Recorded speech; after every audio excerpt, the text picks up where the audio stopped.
光影见证档案发生，文献遇见文物，亲情巨献史料第一手。今天巨献的主题是第一个代表团出访，大会上出现最热烈场景，天安门首次悬挂和平歌。1949年3月18日，世界和平大会确定4月20日在法国巴黎召开。通知下发的第二天，中国方面就正式作出回应，参加世界和平大会。24号，世界拥护和平大会中国代表团正式成立。27日，《人民日报》公布了代表团成员名单，总计11组40人。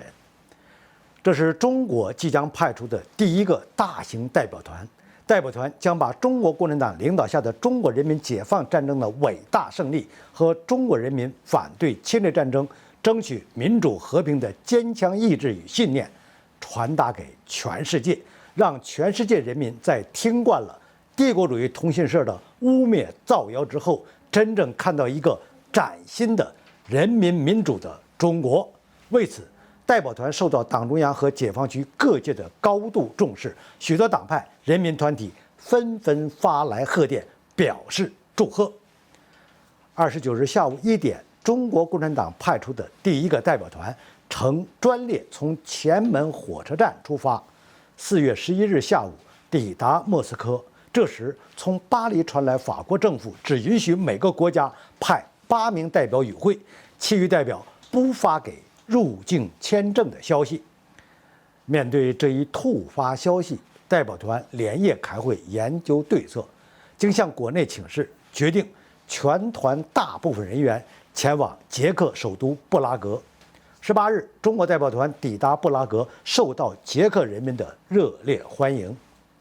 20日上午10点50分，世界维护和平大会在巴黎和布拉格同时开幕。来自全世界69个国家的代表团参加大会。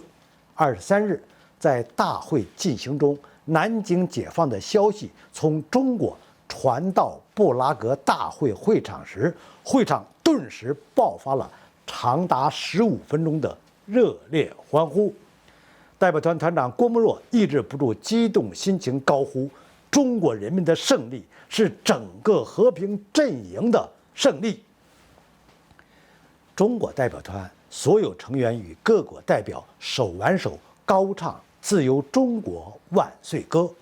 在巴黎会场，当天主持大会的英国代表团团长克劳瑟教授宣布了南京解放消息后，全体代表起立欢呼。据外国记者报道，这是大会开幕4天中最热烈的场面。这一场景被参会的代表团成员徐悲鸿深深烙刻在脑海中。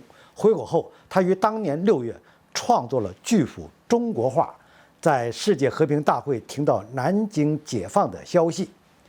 29日，在布拉格参加世界拥护和平大会的中国代表团启程回国。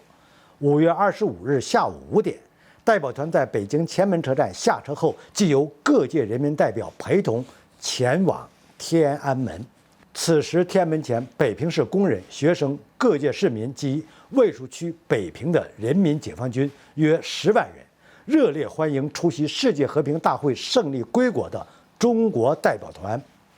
天安门城楼上飘扬着10面大红旗，城墙上，在人民领袖毛主席、朱总司令的巨像之间，悬挂着世界拥护和平大会的绿底白鸽的会徽。当代表团到达天安门前时，欢迎代表团胜利归来的口号声与掌声经久不息。欢迎大会在9门大炮齐发45响的礼炮声中开始。叶剑英市长首先致欢迎词，随后各方代表发表讲话，最后全场高呼口号。大会于晚8时散会。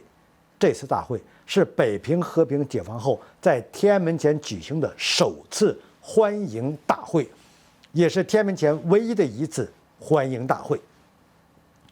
中国和平代表团从出国到回国，整个过程都有影像记录。随团全程采访的是当时任华北画报社副主任、主持华北画报工作的石少华。他拍摄了大量珍贵的历史瞬间，定格了难以复制的高光时刻，成为珍惜的历史影像档案。今天我们重温回看这些老照片，仍让我们激动。世界需要和平，人民需要和平，我们人人都要当和平使者，坚决反对霸权，反对霸道，反对霸凌。特别是在新世纪的今天，我们更要推动构建人类命运共同体，坚定维护国际公平正义，倡导践行真正的多边主义，让和平鸽落在世界的每一个角落。愿天下人在没有硝烟的阳光下，无忧无虑地过着美好的幸福生活。好，以独家照片指出历史真实的故事，今天就讲到这里，我们下期见。